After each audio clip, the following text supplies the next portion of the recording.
આજે આપણે અર્થશાસ્ત્ર વિષયમાં આર્થિક વિકાસના નિર્દેશકોમાં ત્રીજો નિર્દેશક કે જે શું છે, જીવનની ભૌતિક ગુણવત્તામાં સુધારણા, તો એનો અભ્યાસ આપણે કરીશું.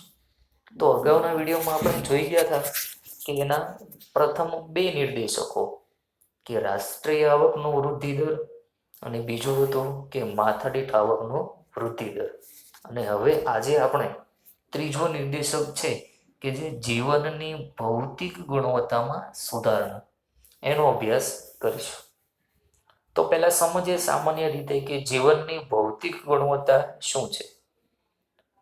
તો સામાન્ય રીતે વ્યક્તિ પોતાના જીવન દરમિયાન અથવા તો ચોક્કસ સમયગાળા દરમિયાન એ કઈ કઈ વસ્તુઓનો ઉપયોગ કરે છે પોતાના જીવન ધોરણને સારું બનાવવા માટે અથવા તો પોતાના જીવનને ચલાવવા માટે, તો એને શું કહેવાય છે, જીવનની ભૌતિક ગુણવત્તા.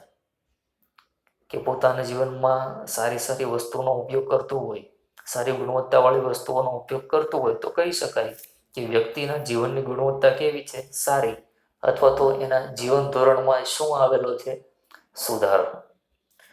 તો હવે જોઈએ કે માનવ જીવનની ભૌતિક ગુણવત્તા વિવિધ વસ્તુઓ અને સેવાઓની વપરાશના ધોરણો પર આધારિત છે. એટલે શું કે માનવ જીવનની જે ભૌતિક ગુણવત્તા છે એ વિવિધ વસ્તુઓ અને સેવાઓના વપરાશના ધોરણ પર આધારિત છે. એટલે કે માનવી પોતાના જીવનમાં કઈ કઈ વસ્તુઓનો ઉપયોગ કરે છે, કઈ કઈ સેવાઓનો વપરાશ કરે છે, તો એનું ધોરણ એટલે કે લેવલ કઈ સપાટીનું છે, સારી ગુણવત્તાવાળી છે કે ઓછી ગુણવત્તાવાળી છે, તો એની ઉપર આધાર રાખે છે. તો જોઈએ કે વપરાશનું ધોરણ એટલે શું. કે વપરાશના ધોરણો એટલે સમયના કોઈ એક ગાળા દરમિયાન વ્યક્તિ અથવા વ્યક્તિઓના સમૂહ દ્વારા નીચેની વસ્તુઓનો વપરાશ થતો હોય તો એને શું કહેવાય છે, વપરાશના ધોરણ. એટલે કોઈ એક સમયનો એક ચોક્કસ ગાળો, માનો કે 1 વર્ષ દરમિયાન વ્યક્તિ અથવા તો વ્યક્તિઓનો સમૂહ, કોઈ એક વ્યક્તિ અથવા તો વ્યક્તિઓનું એક નાનું એવું જૂથ દ્વારા નંબર 1 વપરાશમાં લેવાયેલ ખોરાક, બળતણ. ખોરાક એટલે કે પોતાનું ભરણ પોષણ કરવા માટે, જીવન ચલાવવા માટે ખોરાકની જરૂરિયાત હોય, તો ખોરાક, બળતણ એટલે કે ઉર્જા, વીજળી, બરોબર, તથા અન્ય બિન ટકાઉ વસ્તુઓ. બિન ટકાઉ એટલે શું કે જે લાંબો સમય સુધી ટકતી નથી અથવા તો ટકાવી શકાતી નથી, એવી વસ્તુ કઈ, જેમ કે દૂધ છે, ફળ છે, શાકભાજી છે, એને લાંબો સમય સુધી ટકાવી શકાતું નથી, તો એવી વસ્તુ. પછી કીધું છે નંબર 2 વપરાશમાં લેવાયેલ ટકાઉ. ટકાઉ એટલે શું કે જે વસ્તુનો લાંબા સમય સુધી ઉપયોગ કરી શકાય, જેમ કે કોઈ યંત્ર છે, બરોબર, ટીવી છે, ફ્રીજ છે, તો એનો 1 વર્ષ કે તેથી વધારે સમય માટે ઉપયોગ કરી શકાય છે.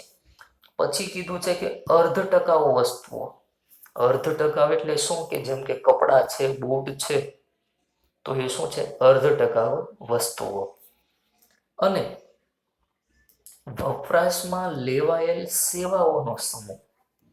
એટલે કે આપણે વસ્તુ જોઈ અને સાથે સાથે શું છે કે વપરાશમાં લેવાયેલ સેવાઓ, જેમ કે ઇન્ટરનેટની સુવિધા છે, ટેલિફોનની સેવા છે, બેંકની સેવા છે, વીમાની સેવા છે, તો આ બધી સેવાઓનો સમૂહ, તો એને શું કહેવાય છે, વપરાશના ધોરણો. કે આ બધી જ વપરાશમાં વસ્તુઓનો ઉપયોગ અથવા તો બધી વસ્તુઓ વપરાશમાં લઈ શકાય છે, એટલે કે એને શું કહેવાય છે, વપરાશના ધોરણ. પછી કીધું છે કે આ વપરાશના ધોરણ કે જીવન ધોરણ તેમના જીવનની ભૌતિક ગુણવત્તા નક્કી કરે છે. એટલે કે આ ઉપરની આ તમામ વસ્તુઓનો વ્યક્તિ સારી રીતે ઉપયોગ કરતો હોય અથવા તો સેવાઓનો લાભ લેતો હોય તો એ શું નક્કી કરે છે કે વ્યક્તિનું જીવન ધોરણ નક્કી કરે છે, અથવા તો જીવનની ભૌતિક ગુણવત્તા નક્કી કરે છે કે કેવી વસ્તુઓનો ઉપયોગ કરે છે, સારી વસ્તુનો યુઝ કરે છે કે નબળી ગુણવત્તાવાળી વસ્તુઓનો ઉપયોગ કરે છે. બરોબર. તેથી વપરાશના ધોરણ કે જીવન ધોરણને શું કહેવાય છે? જીવનની ભૌતિક ગુણવત્તા. કે ઉપરની તમામ વસ્તુઓનો સારી રીતે ઉપયોગ કરી શકતી હોય વ્યક્તિ, અથવા તો સારી ગુણવત્તાવાળી વસ્તુ અથવા તો સેવા પ્રાપ્ત થતી હોય, તો કહી શકાય કે વ્યક્તિનું જીવન ધોરણ કેવું છે? ગુણવત્તા વાળું. બરોબર. તો સમજાણું ટાઇટલ કે જીવનની ભૌતિક ગુણવત્તા શું છે. આગળ જોઈએ કે જીવનની ભૌતિક ગુણવત્તામાં સમાવિષ્ટ બાબતો, એટલે કે આ જીવનની ભૌતિક ગુણવત્તા છે તેમાં કઈ કઈ બાબતોનો સમાવેશ થાય છે, અથવા તો કયા કયા ઘટકોનો સમાવેશ થાય છે. તો આપણે જોઈએ કે એમાં સમાવિષ્ટ બાબતો. પ્રથમ કીધું છે કે ખોરાક. તો જીવનની ગુણવત્તામાં સમાવેશ થાય પ્રથમ શું કે ખોરાક. તો વ્યક્તિને કેલરી, ચરબી, પ્રોટીન વાળો ખોરાક મળતો હોય તો એનો સમાવેશ કેમાં થાય છે? જીવનની ભૌતિક ગુણવત્તામાં. એટલે કે વ્યક્તિને ખોરાક મળવો જોઈએ, પરંતુ કેવો મળવો જોઈએ? ચરબી વાળો, પ્રોટીન વાળો, બરોબર, કેલરી યુક્ત. પછી કીધું છે કે આરોગ્ય અને તબીબી સેવાઓનો સમાવેશ થાય. એટલે કે આરોગ્ય, તો દરેક વ્યક્તિને આરોગ્યની સુવિધા મળી રહેતી હોવી જોઈએ. તબીબી સેવાઓ એટલે કે ડોક્ટરની સેવાઓ પણ મળી રહેતી હોવી જોઈએ. એટલે કે વસ્તીના ચોક્કસ પ્રમાણ દીઠ ડોક્ટરનું પ્રમાણ કેટલું છે, તો એ પણ શું દર્શાવે છે? જીવનની ભૌતિક ગુણવત્તા. જો વસ્તીના કોઈ એકમ દીઠ ડોક્ટરનું પ્રમાણ વધારે હોય તો કહી શકાય કે દેશમાં તબીબી સેવા કેવી છે? સારી. દરેક લોકોને આરોગ્યની સુવિધા મળી રહેતી હોય છે, એવું કહી શકાય. પછી કીધું છે નંબર 3 કે રહેઠાણ અને કપડાં. તો વ્યક્તિને રહેવા માટે યોગ્ય હવા ઉજાસ વાળું રહેઠાણ મળવું જોઈએ. એટલે કે વ્યક્તિ પાસે રહેવા માટે કેટલા ઓરડાની સંખ્યા છે, વ્યક્તિ દીઠ સરેરાશ ઓરડા કેટલા છે, તો એનો પણ સમાવેશ થાય છે જીવનની ભૌતિક ગુણવત્તામાં. પછી નંબર 4 કે શિક્ષણ અને મનોરંજન. શિક્ષણ એટલે શું? કે કેટલા ટકા વસ્તીને પ્રાથમિક શિક્ષણ મળી રહે છે, કેટલાને માધ્યમિક શિક્ષણ મળી રહે છે, કેટલાને ઉચ્ચ શિક્ષણ મળી રહે. તો એ શું દર્શાવે છે? શિક્ષણની પરિસ્થિતિ. પછી કીધું કે મનોરંજન એટલે કે ટીવી છે, થિયેટર છે, એ મનોરંજનની સુવિધાઓ છે. તો એ વ્યક્તિઓને પ્રાપ્ત થાય છે, તો કહી શકાય કે જીવનની ગુણવત્તા સારી છે. પછી નંબર 5 કે પરિવહન. પરિવહન એટલે કે શું કે ટ્રાન્સપોર્ટેશન અને માહિતી પ્રસારણની સેવાઓ. પરિવહન એટલે કે દેશમાં રસ્તાની લંબાઈ કેટલી છે, રેલવેની લંબાઈ કેટલી છે, બરોબર, વસ્તી દીઠ. બીજું કીધું છે કે માહિતી પ્રસારણ એટલે કે ટેલિફોનની સંખ્યા કેટલી છે દેશમાં, માહિતી સંચાર માટેના સાધનો કેટલા છે. પછી ઉર્જા શક્તિ. ઉર્જા એટલે કે વીજળી, કે વ્યક્તિને વપરાશ કરવા માટે કેટલી વીજળી મળી રહે છે. એટલે કે ઉર્જા શક્તિનો પણ સમાવેશ કેમાં થાય છે? ભૌતિક ગુણવત્તામાં. પછી કીધું કે પીવાનું ચોખ્ખું પાણી, એટલે કે દેશની વસ્તીને પીવાનું પાણી મળી રહેવું જોઈએ. પછી કે સરેરાશ આયુષ્ય. સરેરાશ આયુષ્ય એટલે શું? કે એવરેજ આયુષ્ય, કે વ્યક્તિનું જ્યારે જન્મ થાય ત્યારે નક્કી કરવામાં આવે કે તે કેટલા વર્ષનું આયુષ્ય ભોગવશે, તો એને શું કહેવાય છે? અપેક્ષિત આયુષ્ય અથવા તો સરેરાશ આયુષ્ય. તો એનો પણ સમાવેશ ક્યાં થાય છે? જીવનની ભૌતિક ગુણવત્તામાં. આગળ કીધું છે કે બાળ મૃત્યુનું પ્રમાણ. તો આની ડિટેલમાં માહિતી પછી જોવાની છે, પણ સમજીએ કે બાળ મૃત્યુનું પ્રમાણ એટલે કે 1000ની વસ્તીએ જે જીવતા જન્મેલા બાળકો છે એમાંથી 1 વર્ષનું આયુષ્ય પૂર્ણ કર્યા પહેલા મૃત્યુ પામતા હોય તો એવા બાળકોની સંખ્યાને શું કહેવાય છે? બાળ મૃત્યુ દર અથવા તો બાળ મૃત્યુનું પ્રમાણ. કે 1000ની વસ્તી હોય એમાંથી શું છે, 1 વર્ષનું આયુષ્ય પૂર્ણ કર્યા પહેલા જ જો બાળક મૃત્યુ પામતું હોય તો એવા બાળકોની સંખ્યાને શું કહેવાય છે? બાળ મૃત્યુનું પ્રમાણ. પછી કીધું છે કે ડ્રેનેજની સુવિધા એટલે કે ગટર લાઇનની સુવિધાઓ. જો ઉપરની આ તમામ સગવડો દેશના લોકોને પ્રાપ્ત થતી હોય અથવા તો આ બધી સુવિધામાં જો સુધારો થતો હોય તો કહી શકાય કે દેશમાં માનવ જીવનની ભૌતિક ગુણવત્તા સુધરી છે એવું આપણે સ્વાભાવિક રીતે કહી શકાય છે. અને દેશનો વિકાસ થતો જાય છે એવું પણ કહી શકાય છે. એટલે કે આ ટોટલ આ 10 બાબતોનો સમાવેશ થાય છે જીવનની ભૌતિક ગુણવત્તામાં.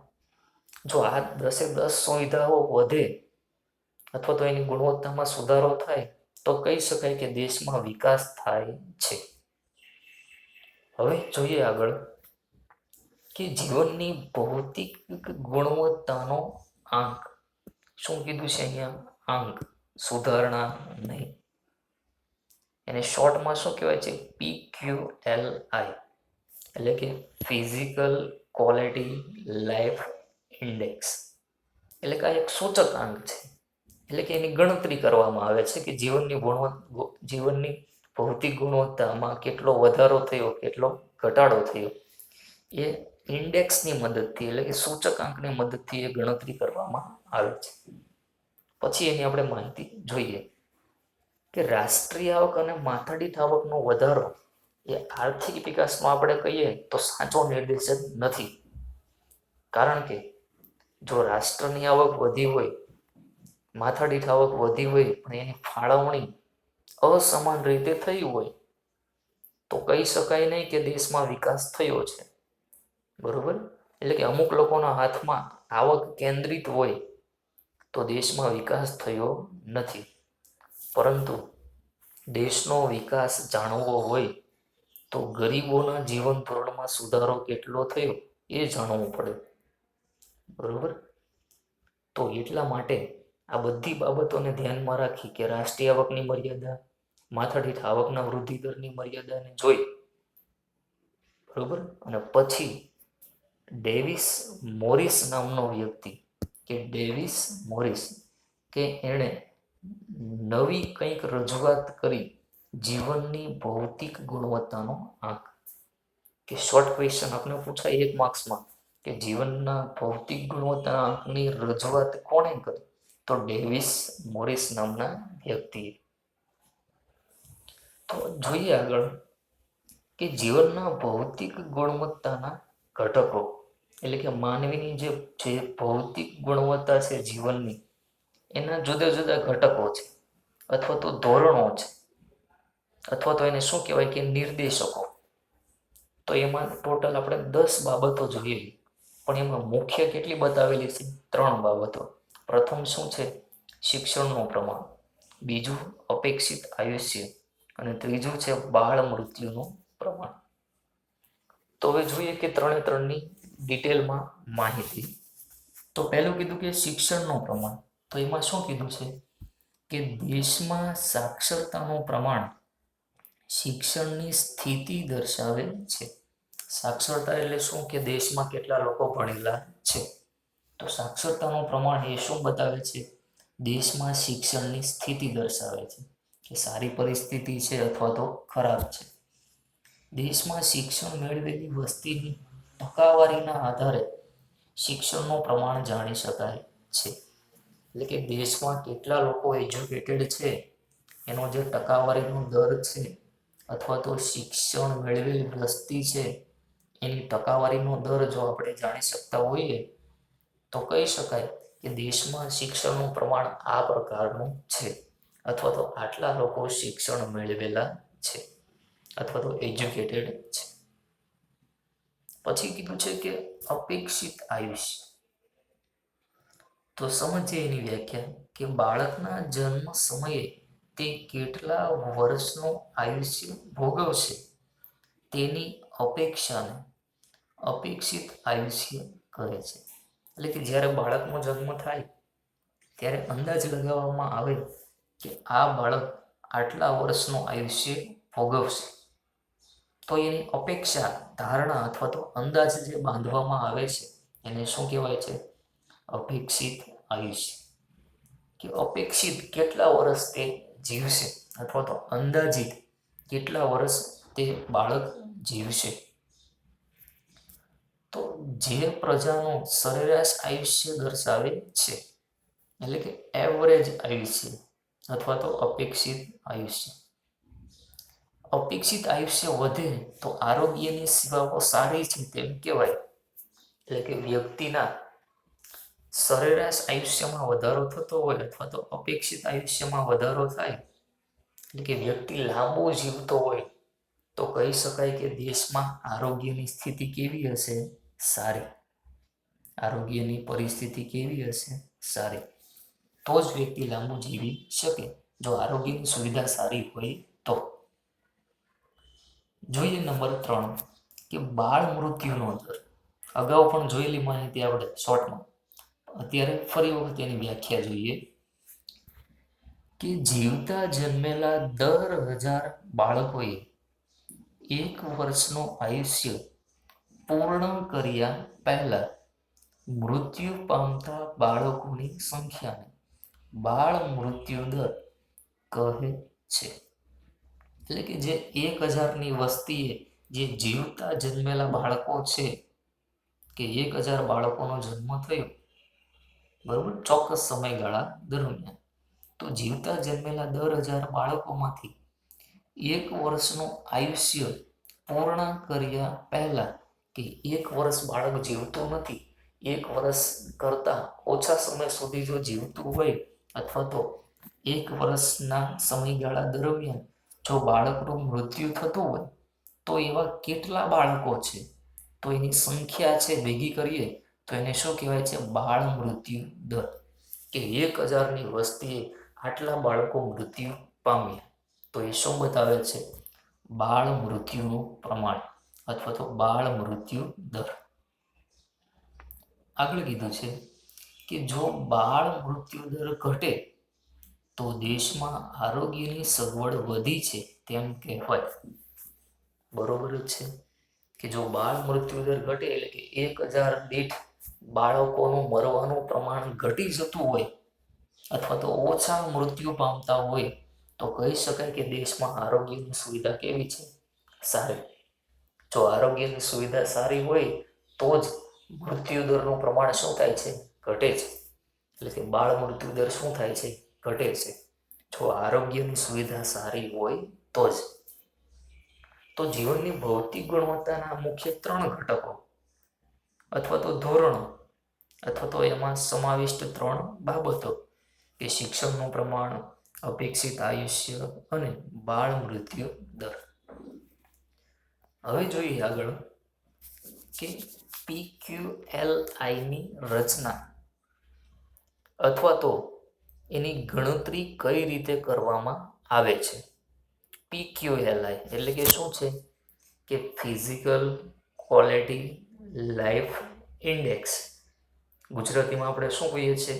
જીવનની ભૌતિક ગુણવત્તાનો આંક. તો હવે એની રચના કઈ રીતે કરવામાં આવે છે? હવે જોઈએ કે PQLIની રચના. કે સૌપ્રથમ દરેક નિર્દેશને 100નો ભાર એટલે કે વેઇટેજ આપવામાં આવે છે. એટલે કે મુખ્ય 3 નિર્દેશકો આપણે જોયા કે શિક્ષણનું પ્રમાણ, અપેક્ષિત આયુષ્ય અને બાળ મૃત્યુ દર. તો આ 3ને 100નો ભાર આપવામાં આવે છે, એટલે કે 100 ભારાંક આપવામાં આવે છે.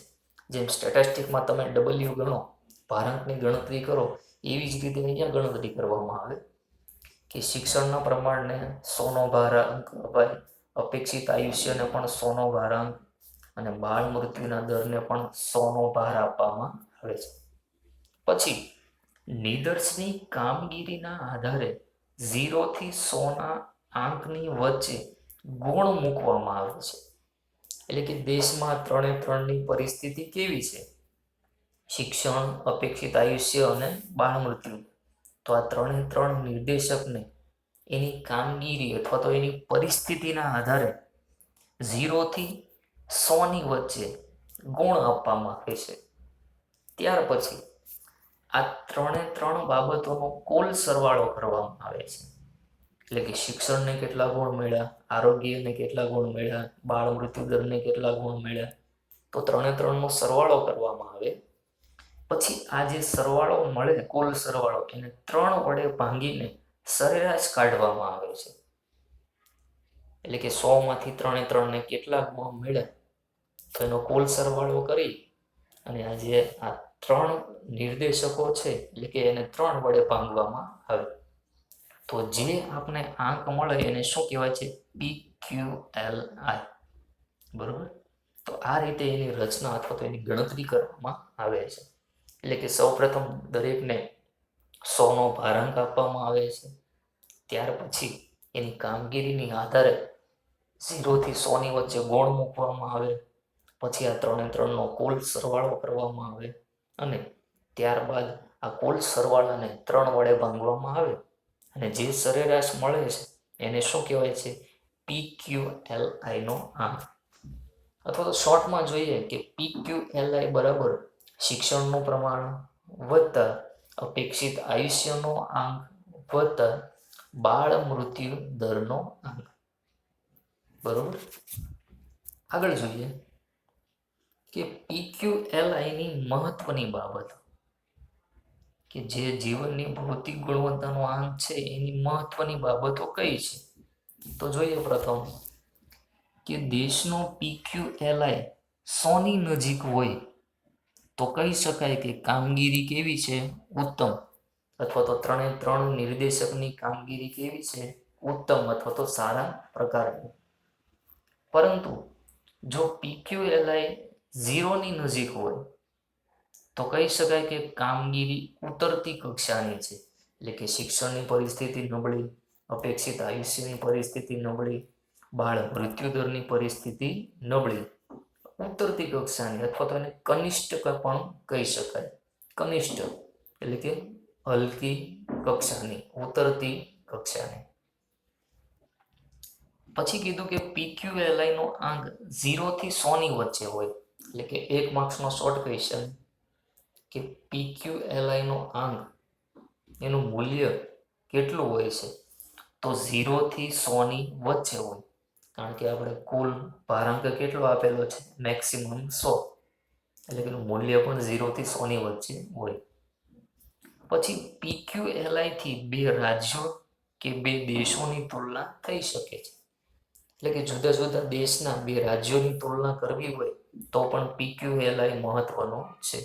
અથવા તો કોઈ 2 જુદા જુદા દેશ છે એની સરખામણી કરવી હોય કે ભારતમાં શિક્ષણનું પ્રમાણ કેટલું, અમેરિકામાં શિક્ષણનું પ્રમાણ કેટલું, તુલના કરવી છે તો પણ આ PQLI મહત્વનો છે.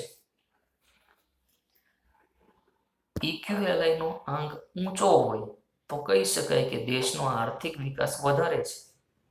સ્વાભાવિક છે કે PQLI નો આંક ઊંચો મળે, 100ની નજીક મળતો હોય તો કહી શકાય કે દેશમાં વિકાસ સારી રીતે થાય છે અથવા તો વધારે વિકાસ થાય છે. પરંતુ જો PQLI નો આંક નીચો હોય તો કહી શકાય કે દેશનો આર્થિક વિકાસ કેવો છે? નીચો. એટલે કે જેમ જેમ 0ની નજીક આવતો જાય PQLI તો કહી શકાય કે દેશનો વિકાસ નીચો છે અથવા તો ધીમા દરે વિકાસ થાય છે. બરોબર. હવે જોઈએ કે સકારાત્મક બાબતો. PQLIની સકારાત્મક એટલે કે સારી બાબતો કઈ છે? તો જોઈએ નંબર 1, માનવ જીવનના ધોરણને સ્પર્શતી બાબતોનો સમાવેશ થાય છે. એટલે કે PQLIમાં માનવ જીવનના જે ધોરણ છે અથવા તો માનવીને લગતી જે બાબતો છે એનો સમાવેશ થાય. તો એવી બાબતો કઈ? નંબર 1 કે શિક્ષણ માનવી માટે જરૂરી છે અથવા તો મહત્વનું છે. આરોગ્ય એ પણ માનવી માટે મહત્વનું છે. એટલે કે શિક્ષણ અને આરોગ્ય જેવી બાબતોનો સમાવેશ થાય છે, એ સારી બાબત છે. પછી કીધું કે માથાદીઠ આવકના નિર્દેશક કરતા ચઢિયાતો છે. એટલે માથાદીઠ આવકના નિર્દેશકની કંઈક મર્યાદા હતી કે માથાદીઠ આવક વધી હોય પણ એની અસમાન વહેંચણી થઈ હોય તો દેશમાં વિકાસ થયો છે એવું કહી શકાય નહીં. એટલે કે આ PQLI છે એ માથાદીઠ આવકના નિર્દેશક કરતા કેવો છે? ચઢિયાતો અથવા તો ઉત્તમ કક્ષાનો. પછી કીધું નંબર 3 કે ઓછી મર્યાદા વાળો છે. મર્યાદા કેવી છે એની? ઓછી. આર્થિક વિકાસના જે બીજા નિર્દેશકો છે એની તુલનામાં જીવનની ભૌતિક ગુણવત્તાનો આંક કેવો છે? ઓછી મર્યાદા વાળો. એટલે કે રાષ્ટ્રીય આવકનો નિર્દેશક, માથાદીઠ આવકનો નિર્દેશક, આ બંનેની ઘણી મર્યાદાઓ હતી, બરોબર. તો એના કરતા આ જીવનની ભૌતિક ગુણવત્તામાં સુધારો છે એની મર્યાદા કેવી છે? ઓછી. અથવા તો આ બંને કરતા કેવો છે? ચઢિયાતો. હવે જોઈએ નંબર 4 કે જુદા જુદા દેશના જૂથો દેશના વિવિધ રાજ્યોની તુલના થઈ શકે. કે PQLI ની મદદથી જુદા જુદા દેશો, આપણે અગાઉ જોયું કે બે દેશોની તુલના થઈ શકે. દેશના કોઈ જુદા જુદા જૂથ છે અથવા તો કુટુંબો છે એની પણ સરખામણી અથવા તો તુલના થઈ શકે. દેશના વિવિધ રાજ્યોની તુલના થઈ શકે કે ગુજરાતમાં શિક્ષણનું પ્રમાણ કેટલું છે, કેરળમાં શિક્ષણનું પ્રમાણ કેટલું છે, ગુજરાતમાં અપેક્ષિત આયુષ્યનું પ્રમાણ કેટલું છે, કેરળમાં અપેક્ષિત આયુષ્યનું પ્રમાણ કેટલું છે. તો એની પણ તુલના થઈ શકે છે. એટલે કે આ બધી એની શું છે? સકારાત્મક બાબતો. આ ઉપરાંત આપણે તુલના કરવી હોય કે શહેરી અને ગ્રામીણ જીવન, એટલે કે શહેરી વિસ્તારમાં કેટલા ટકા શિક્ષણ છે અથવા તો શહેરી લોકોમાં શિક્ષણનું પ્રમાણ કેટલું છે, ગામડાઓમાં શિક્ષણનું પ્રમાણ કેટલું છે. આ સાથે સાથે સ્ત્રી પુરુષની પણ તુલના કરી શકાય કે સ્ત્રીઓમાં શિક્ષણનું પ્રમાણ કેટલું છે, પુરુષોમાં શિક્ષણનું પ્રમાણ કેટલું છે, બરોબર. તો આ બંનેની પણ આપણે તુલના કરી શકીએ છીએ. કોની મદદથી? PQLI ની મદદથી. આગળ જોઈએ કે મર્યાદાઓ, કે આ નિર્દેશક છે જીવનની ભૌતિક ગુણવત્તામાં સુધારણા. તો એની પણ કંઈક મર્યાદાઓ છે. જેમ રાષ્ટ્રીય આવકના વૃદ્ધિ દર, માથાદીઠ આવકનો વૃદ્ધિ દર, એની મર્યાદા હતી, એમ આ PQLI ની પણ શું છે? મર્યાદા. જોઈએ, માત્ર 3 જ બાબતોનો સમાવેશ કર્યો છે. તો આપણે મુખ્ય 3 બાબતો જોઈએ, બરોબર. તો આ 3 બાબતોને આધારે દેશના સચોટતાની ખ્યાલ મેળવી શકાતો નથી અથવા તો દેશના વિકાસનો સચોટ ખ્યાલ મેળવી શકાતો નથી કે દેશમાં કેટલો વિકાસ થયો કે કેટલો વિકાસ થયો નથી. કારણ કે દેશમાં વિકાસ થયો હોય તો દરેક બાબતોનો સમાવેશ કરવો પડે. ફક્ત 3 બાબતોને આધારે દેશના વિકાસની પરિસ્થિતિ સચોટતાથી જાણી શકાતી નથી. એટલે કે આ પ્રથમ એની મર્યાદા છે. બીજું કીધું કે માત્ર સરેરાશ દર્શાવે છે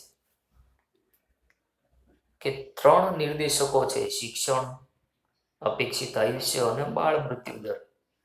તો આ નિર્દેશકના મળેલા આંકને 3 વડે ભાંગવામાં આવે છે, બરોબર. 3 વડે ભાંગવાથી મળતો આંક શું છે? PQLI, જે ખાલી સરેરાશ છે. પરંતુ એની મદદથી દેશમાં આ 3 બાબતોમાં અગ્રિમતા છે કે પછાતતા છે એનો ચોક્કસ ખ્યાલ મેળવી શકાતો નથી. અને સરેરાશના આધારે દેશમાં નિર્ણયો પણ લઈ શકાય નહીં. કારણ કે કયો ઘટક અથવા તો નિર્દેશક અથવા તો કયા ઘટકની પરિસ્થિતિ સારી છે તે દર્શાવી શકતું નથી. કારણ કે શિક્ષણની પરિસ્થિતિ ખૂબ જ સારી હોય. માનો કે દેશમાં એક્ઝામ્પલ તરીકે કે શિક્ષણનું પ્રમાણ કેવું છે, ખૂબ જ ઊંચું, પરંતુ આરોગ્યની પરિસ્થિતિ કેવી છે, થોડીક નબળી. બાળ મૃત્યુ દરનું પ્રમાણ પણ કેવું છે, થોડું નબળું. પરંતુ PQALIની ગણતરી થાય એટલે કે આ ત્રણનો સરવાળો કરી અને ભાગ્યા 3 કરવામાં આવે એટલે કે એવરેજ થાય. તો શિક્ષણનું પ્રમાણ પણ શું થાય છે, ઘટી જાય. કારણ કે લેવલ કેવું હતું શિક્ષણનું વધારે, પરંતુ સરેરાશ કરી એટલે કે એનું લેવલ કેવું જશે, નીચું. એટલે કે માત્ર શું દર્શાવે છે, 3-3ની સરેરાશ. કયો નિર્દેશકની સ્થિતિ સારી છે એ દર્શાવી શકતું નથી. બરોબર. પછી કીધું કે કોઈ દેશનો PQLIનો દર ઊંચો હોય તો દેશનો વિકાસ બીજા દેશો કરતા વધારે છે તેમ સામાન્યીકરણ કરી શકાય નહીં. સામાન્યીકરણ કે માનો કે કોઈ દેશનો PQLIનો દર ઊંચો હોય હાલના સમયમાં, ચાલુ વર્ષે, તો કહી શકાય નહીં કે બીજા દેશ કરતા આ દેશનો વિકાસ ઊંચો છે. બરોબર.